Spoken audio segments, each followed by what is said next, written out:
Je vais vous parler en m'adressant à une partie de vous plus profonde.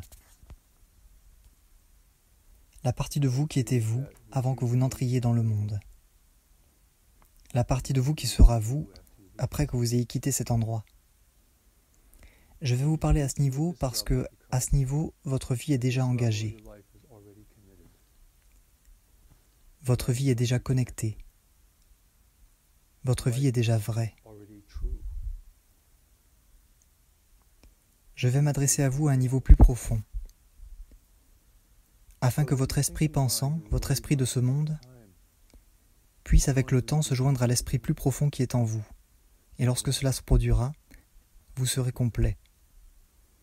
Mais être complet ne veut pas dire que vous n'avez plus rien à faire ici. Cela signifie qu'un plus grand voyage va s'ouvrir devant vous. Un nouvel apprentissage apparaîtra aussi. Je vais vous donner certains éléments à considérer et quelques questions avec lesquelles vous devrez rester. Je ne vais pas vous donner beaucoup d'explications. Cela a été mon expérience quant aux conseils que l'on reçoit, et pas seulement la révélation, mais les conseils reçus pour mon propre développement, que ceci s'accompagne rarement d'une explication. Ce qui veut dire que je dois en comprendre le sens, essayer de comprendre, faire l'effort de comprendre ce qui m'est révélé.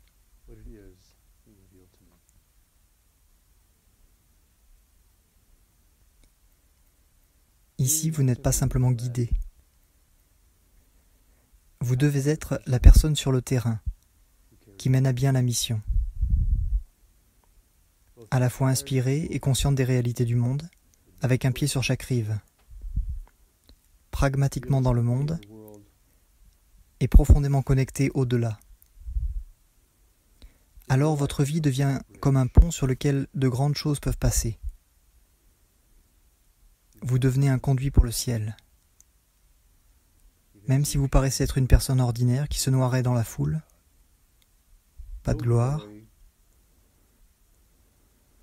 pas d'attributs exceptionnels que la plupart des gens verraient, pas de célébrité,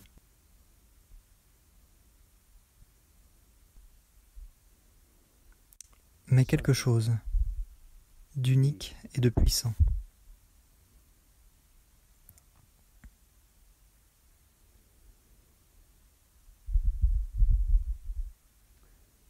La connaissance est l'esprit spirituel plus profond en vous, la partie de vous qui est plus grande. Votre esprit de ce monde est la partie de vous qui est petite. Alors, qui est le maître et qui est l'étudiant? Que choisirez-vous de suivre?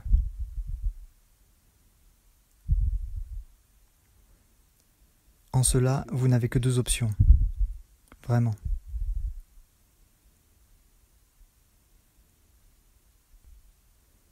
Prenez un moment pour être avec cela. Qui est le maître? Qui est l'étudiant? Lequel choisirez-vous de suivre?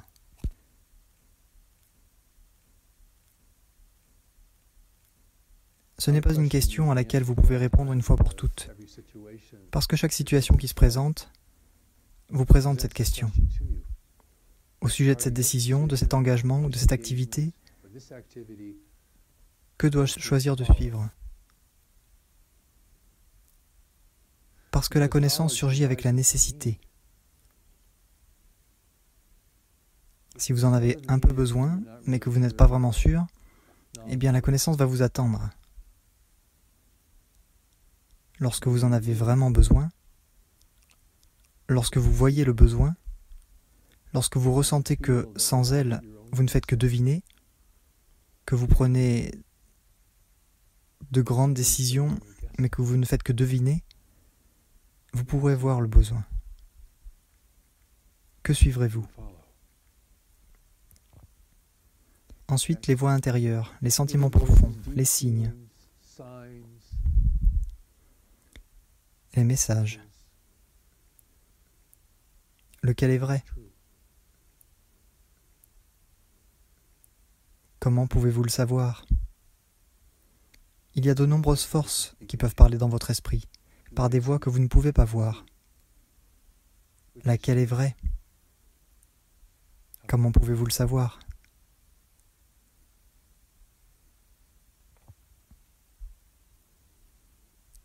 Quand vous commencez à ouvrir votre vie, vous vous ouvrez à beaucoup de choses dont vous n'avez peut-être pas fait l'expérience auparavant. Laquelle est vraie? Comment le savez-vous?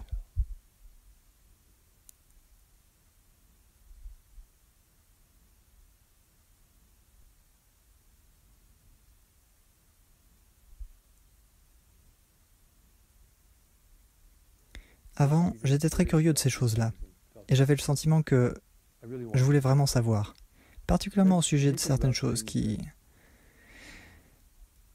quoi qu'il se trouve là dehors, je voulais savoir ce que c'était. Et puis,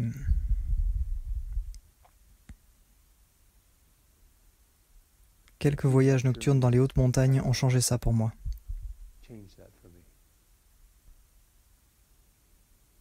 Il y a aussi des forces obscures.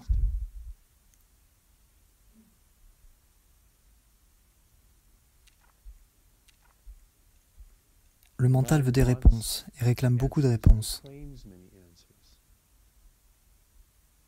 Êtes-vous prêt à aller plus en profondeur?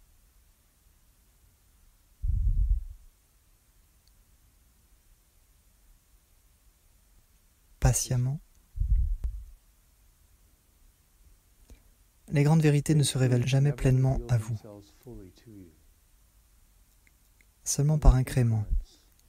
Et si vous êtes prêt à suivre ces incréments et à faire votre part, il vous est alors davantage donné.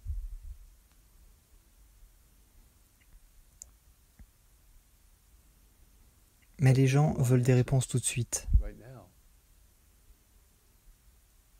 Ils veulent que le ciel leur donne ce qu'ils veulent maintenant, mais le ciel sait ce qu'il vous faut mieux que vous. Alors pouvez-vous regarder plus en profondeur?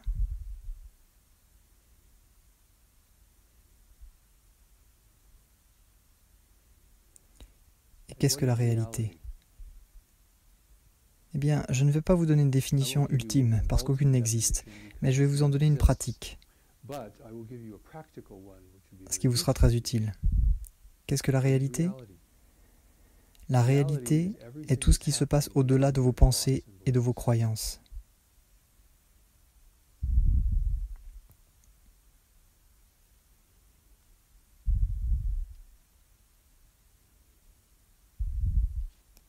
La réalité est tout ce qui se passe au-delà de vos pensées et de vos croyances.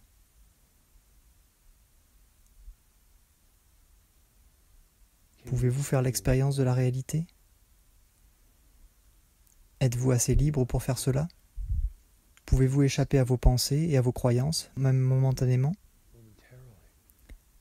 afin de pouvoir être témoin de la réalité?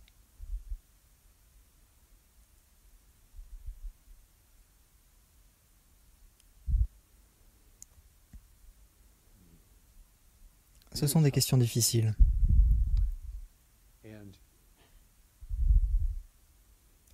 Et vous voudrez y répondre, mais vous ne le pourrez pas.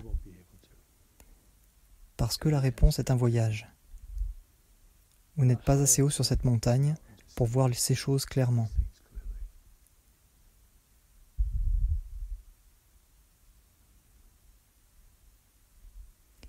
Le temps est votre meilleur atout dans la vie. Comment allez-vous le dépenser? Comment l'utiliserez-vous? Si vous saviez à quel point votre vie est importante, sans aucune grandiosité ni affirmation de soi, combien votre vie est importante, vous ne voudriez rien gâcher. Des moments de frivolité? Bien sûr que oui. Des moments d'allégresse? Bien sûr que oui. Mais vous ne voudriez rien gâcher.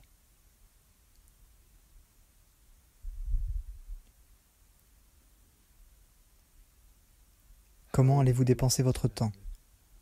Comment l'utiliserez-vous?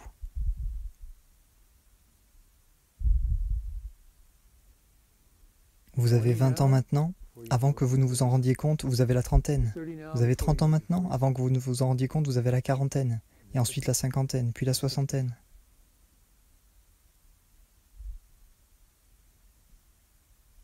Où est-ce que tout ce temps est allé? À quoi a-t-il servi? Le temps est donc un point important. Cela devrait être un point important. Soyez objectif au sujet de votre vie et de celle des autres. C'est difficile. Pouvez-vous regarder une personne ou une situation sans tirer de conclusion immédiate? Suspendre votre jugement et votre évaluation?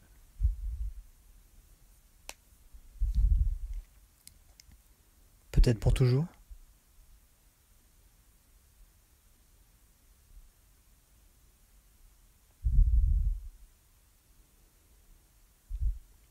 Pouvez-vous suspendre votre jugement et votre évaluation?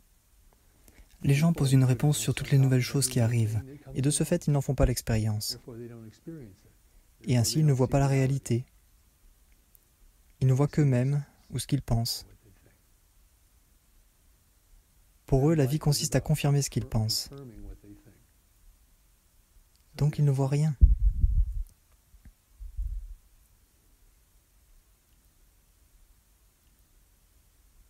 Alors qu'en fait, on nous a donné des yeux pour voir et des oreilles pour entendre, mais nous ne voyons rien, nous n'entendons rien.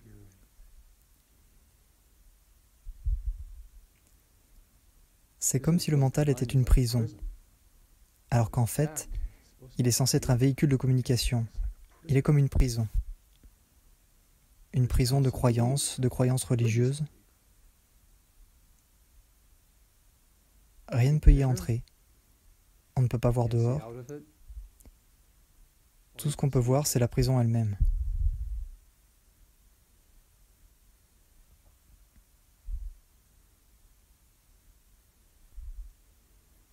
Tout ce que vous faites est une pratique.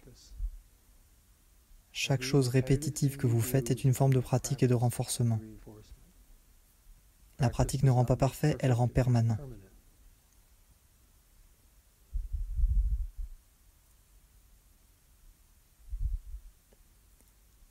C'est une chose importante à considérer. Vous ne pouvez que pratiquer, alors qu'allez-vous pratiquer? À tout moment. Pas seulement une pratique formelle, mais tout le temps. Qu'est-ce que je suis en train de pratiquer en ce moment? La confusion, l'ambivalence, la distraction, le jugement, l'admonition, le grief, la frustration, le fantasme. Qu'est-ce que je suis en train de pratiquer en ce moment même? Peu importe ce que vous pratiquez, vous le rendez permanent.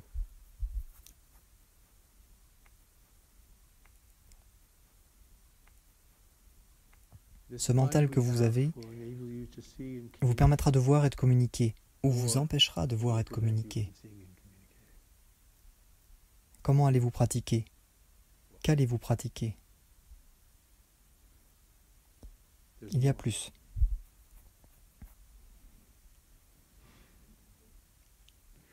Les personnes avec qui vous êtes détermineront ce que vous pouvez savoir et votre capacité à suivre ce que vous savez. Alors, avec qui êtes-vous maintenant et quelle est l'influence de ces personnes sur votre vie?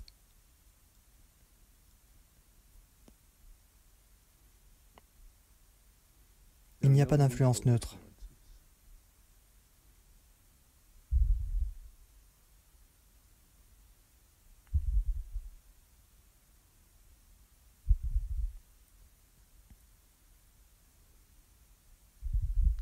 Les personnes qui sont avec vous détermineront ce que vous pouvez savoir et la capacité de suivre ce que vous savez, deux choses différentes liées l'une à l'autre.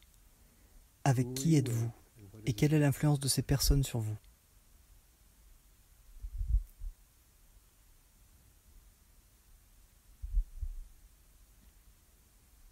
Le bonheur. Le bonheur est le résultat de ce que vous faites. Ce n'est pas un but. Le but de la vie n'est pas le bonheur. Pourquoi? Si le but de la vie est le bonheur, alors vous êtes soumis à toutes les formes de persuasion et de séduction dans le monde.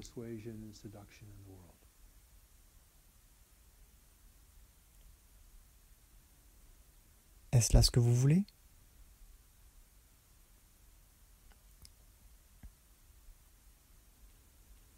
Le bonheur est le produit des choses que vous faites. Ce n'est pas un but. Je veux dire, Est-ce que vous essayez de faire en sorte que la séparation fonctionne? Les gens y travaillent très fort, mais ça ne marche pas vraiment. Et le plus tôt vous découvrirez que ça ne marche pas, le plus tôt vous pourrez commencer à vous en libérer. C'est une tâche désespérée, une quête dénuée de sens. Beaucoup de vie, beaucoup d'expériences, rien de réalisé, rien de su, très peu de choses accomplies, qui est un sens ou une conséquence permanente. Une vie normale.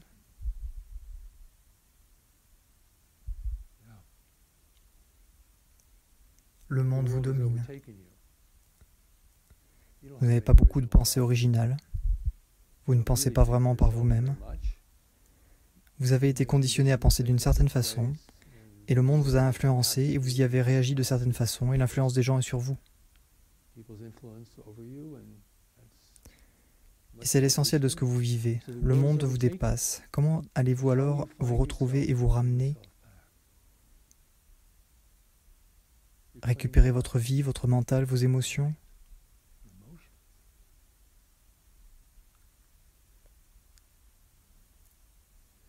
Que vous soyez un conformiste ou un rebelle, le monde vous dominera. Vos sentiments, vos pensées, vos émotions, votre comportement, vos attitudes. Comment allez-vous vous retrouver et vous ramener à bord?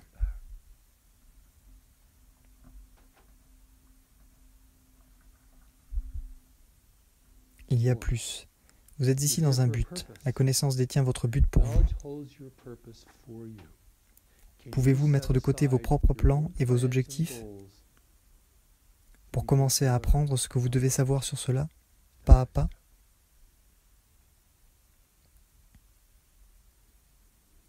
Vous êtes ici dans un but. La connaissance en vous, cet esprit plus profond en vous, détient votre but pour vous. Votre intellect ne l'a pas. Votre intellect est bien trop peu fiable, bien trop influencé, bien trop faible pour détenir quelque chose comme ça. Ce doit être quelque chose en vous qui est beaucoup plus fort, beaucoup plus cohérent, et qui ne peut pas être corrompu par le monde. Pouvez-vous mettre de côté vos objectifs et vos plans pour apprendre ce que vous devez savoir sur cela, pas à pas?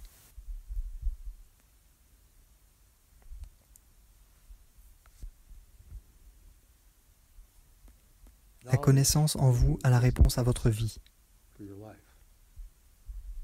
Mais l'appel est dehors, dans le monde. Pouvez-vous ressentir cet appel pour que la réponse puisse sortir de vous?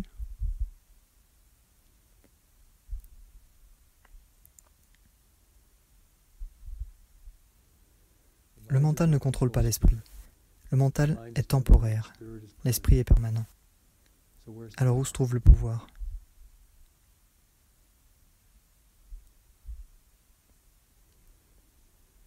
La réponse vit en vous, mais l'appel est dans le monde.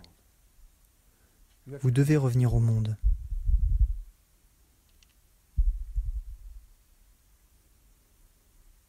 Même si vous avez atteint l'illumination comme le Bouddha, la voie est apparue, tu dois aller dans le monde et enseigner.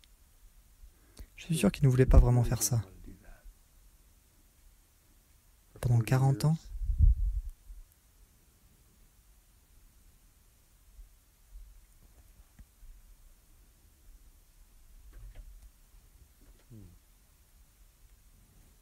votre vie est une opportunité précieuse pour découvrir et exprimer la connaissance. Donc comment vous regardez-vous à la lumière de cela?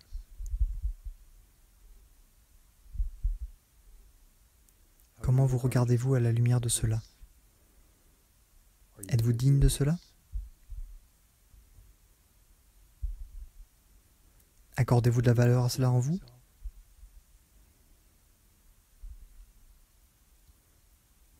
La connaissance vous estime, Dieu vous estime, le ciel vous estime. Vous accordez-vous suffisamment de valeur pour pouvoir accepter cette grande opportunité? Tant a été fait pour vous faire entrer dans le monde. Vous n'êtes pas un accident biologique. Vous avez été envoyé ici en mission.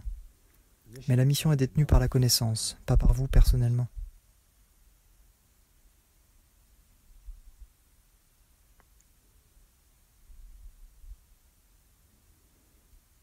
Vous pouvez certainement reconnaître les gens qui sont en mission, si leur mission est réelle, pure.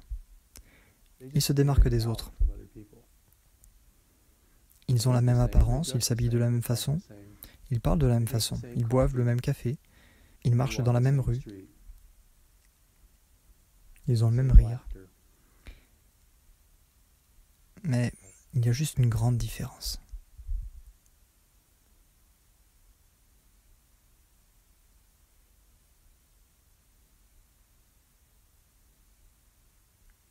Comment vous regardez-vous à la lumière de cela? Comment pouvez-vous vous condamner alors que vous ne savez même pas qui vous êtes? Le nouveau message pose cette question dans les pas vers la connaissance. Comment pouvez-vous vous juger ou vous condamner alors que vous ne savez même pas qui vous êtes? Et si vous faites beaucoup d'erreurs dans la vie, bien sûr, vous n'avez pas la connaissance pour vous guider. Vous allez faire beaucoup d'erreurs dans la vie.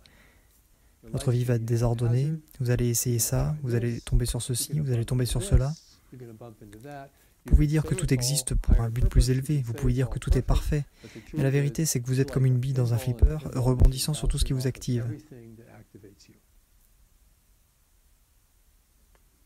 Donc bien sûr, notre vie est pleine d'erreurs, de mauvaises décisions et d'efforts infructueux, et de souffrances, de confusion, de désarroi, de fantasmes, de gloire, tout ce que vous voudrez. Mais comment pouvez-vous vous juger alors que vous ne savez même pas qui vous êtes? Sans la connaissance, vous ne pouvez pas savoir qui vous êtes. Vous n'êtes qu'une personnalité, vous êtes un produit de la culture. Je veux dire, vous êtes toujours très important parce que votre mental personnel est très important. En relation juste avec la connaissance et avec le monde. Mais sans la connaissance, vous errez. Vous errez. Qu'est-ce que la religion sans la connaissance? Elle a tendance à devenir délirante. Le culte des héros et des évaluations fantastiques, du passé, de l'avenir et du salut. Et les croyances, les admonestations et la répression.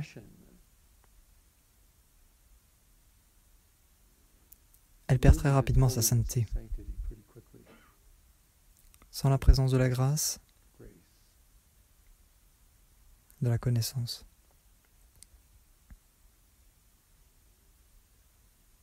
Est-ce que ces questions que j'ai posées remuent en vous des sentiments plus profonds? Ce ne sont pas de simples spéculations. Ce ne sont pas des questions intellectuelles. Ce sont les questions que le ciel pose lorsqu'il vous considère, votre vie, à quel point vous êtes prêt ou pas, votre intention.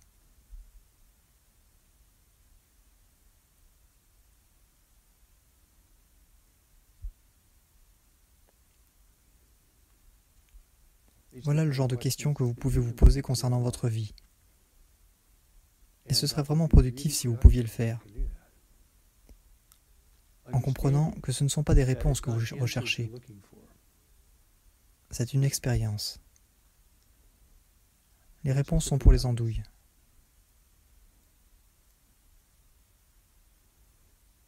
Désolé. C'est ce que Lao Tzu a dit il y a 2500 ans.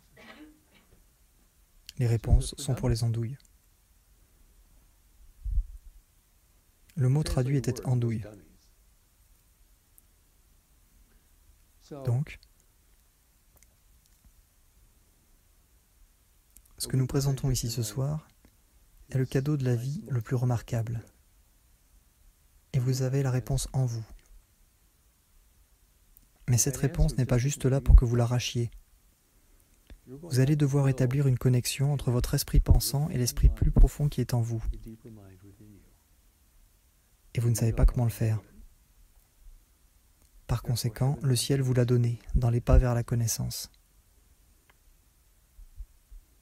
Vous savez, quand les gens méditent, je veux dire, le plus souvent, ils sont juste là à chercher des réponses. Donne-moi des réponses, donne-moi la réalisation, donne-moi une expérience élevée. Ce n'est pas ça la pratique spirituelle. La pratique spirituelle consiste à établir des connexions.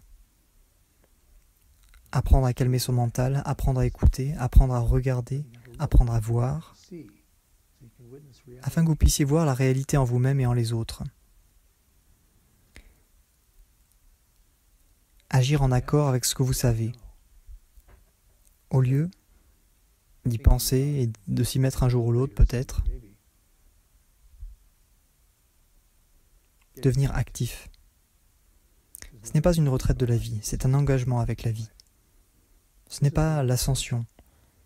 Vous allez ascensionner, mais vous ne voulez vraiment pas, parce que votre travail ici n'est pas achevé. Donc, il ne s'agit pas de s'élever au-dessus de la vie et de tout regarder avec compassion.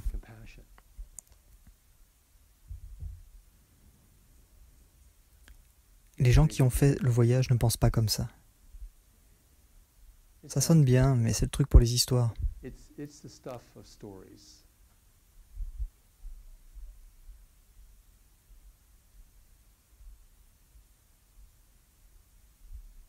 Donc, comment ces questions vous remuent-elles? C'est une autre question pour vous. Je ne peux pas y répondre. Et je vous invite à être avec cela. Parce que ce que je vous donne ce soir peut commencer à ouvrir des portes en vous,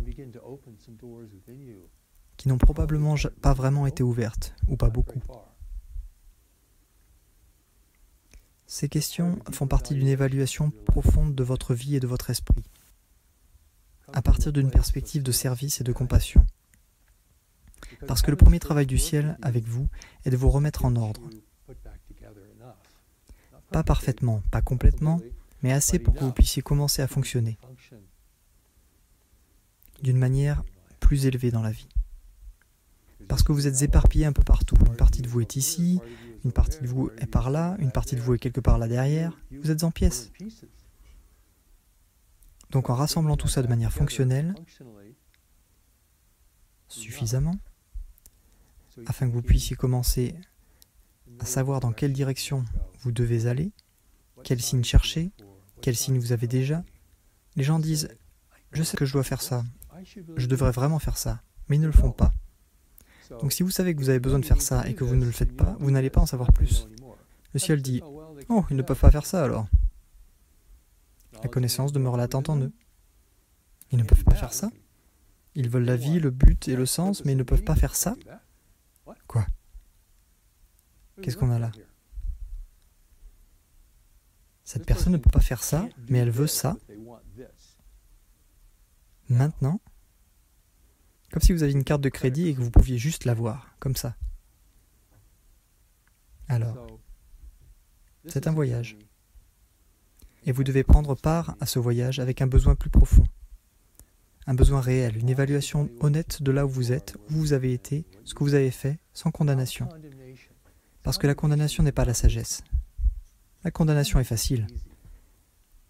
Regarder, voir et comprendre n'est pas si facile.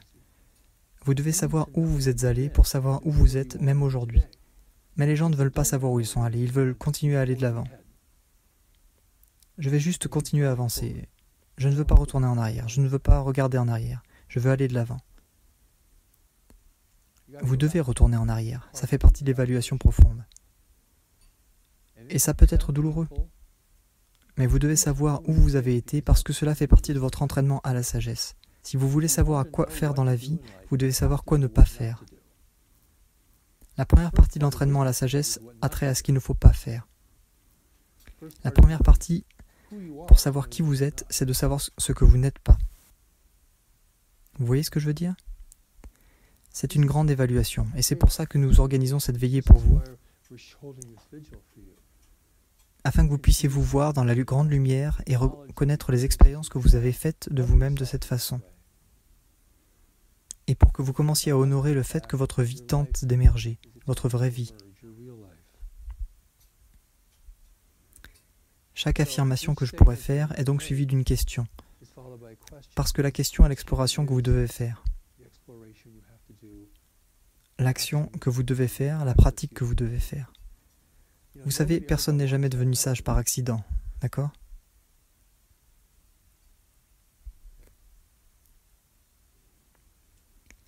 Devenir sage signifie que vous ne faites pas les mêmes erreurs que celles que vous avez faites auparavant, et éviter de faire de futures erreurs qui pourraient ruiner votre vie. C'est de la bonne sagesse. Avant que vous ne puissiez créer dans ce monde, il vous faut survivre ici. Donc une grande part de la sagesse a trait au fait de survivre ici, afin que votre vie ne soit pas endommagée et détruite. Donc toutes ces choses que je vous présente ce soir, les affirmations, les questions, tout ce que nous présentons, exigent une honnêteté plus profonde en vous. Il ne s'agit pas de ce que vous voulez, il ne s'agit pas de ce que vous ne voulez pas, il s'agit de ce qui est réel et de ce qui est vrai. Ce que vous vouliez ne vous a pas rendu heureux. Vraiment, pas pour très longtemps. Peut-être momentanément. Mais ça ne dure pas. Ça ne touche pas assez profondément en vous. Alors vous ne voulez pas investir beaucoup dans des choses qui portent si peu de fruits. Pas vrai? Pas vrai? D'accord. Et investir dans des choses plus prometteuses pour vous. Et qui peuvent commencer à vous préparer pour une nouvelle expérience et une nouvelle réalité de vie. Ces choses se méritent. Il ne suffit pas d'en prendre conscience. Vous savez, la prise de conscience peut être importante, mais ce n'est que le début. C'est une graine. Cela peut sembler remarquable ou déroutant, mais ce n'est que le début. Si vous ne restez pas avec elle, et ne vous abstenez pas d'essayer de la comprendre ou de la définir ou de la partager avec vos amis, ce que vous ne devriez jamais faire, soit dit en passant, du moins pas au début, enfin vous ne devriez jamais le faire, alors la prise de conscience commence à se déployer. Comme une graine commence à germer. Quelque chose en découle. Ce n'était pas là au début, mais cela demande de la patience, et vous devez rester avec cela. Parce qu'il y a 3 étapes dans le processus pour vraiment savoir quelque chose. La première est l'expérience initiale, qui peut être une prise de conscience ou quelque chose qui vous frappe vraiment, comme nous en avons parlé ce soir. Et donc vous devez rester avec cela. Pas pendant 5 minutes. Vous devez rester avec cela. Plus la prise de conscience est grande, plus il faut rester longtemps avec elle.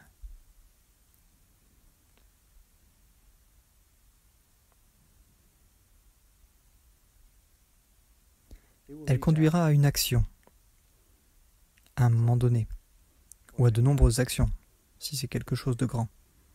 Maintenant, la connaissance dans l'instant est pour s'écarter de la trajectoire du bus. Il faut que vous la receviez, que vous soyez avec ce que vous avez reçu et que vous bougiez. D'accord? Et il y a beaucoup de situations de la vie où c'est très instantané. Mais nous parlons maintenant de quelque chose d'une plus grande ampleur. Le ciel a besoin de savoir que vous êtes fiable et cohérent. Ce sont des choses qu'aucun de nous n'a vraiment au début. Nous devons développer ces choses, n'est-ce pas?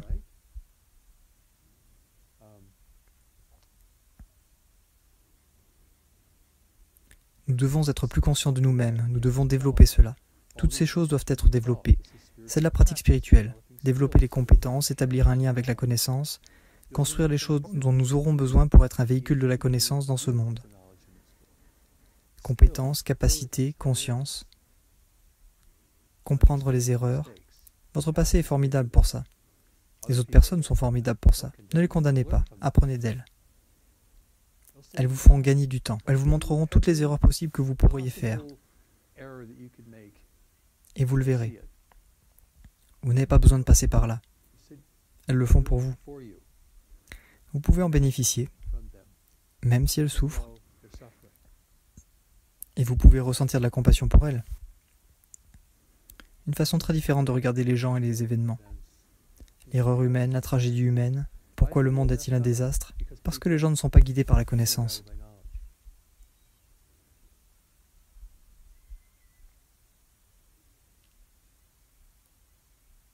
Fondamentalement. Donc sans la connaissance, voilà le monde. Vous savez, comment est la vie sans cela? Je vous ai donné ces idées, ces questions, pour que vous soyez avec celles-ci. Et je vous y encourage. Que la présence soit avec vous. Nasi Novare Koram.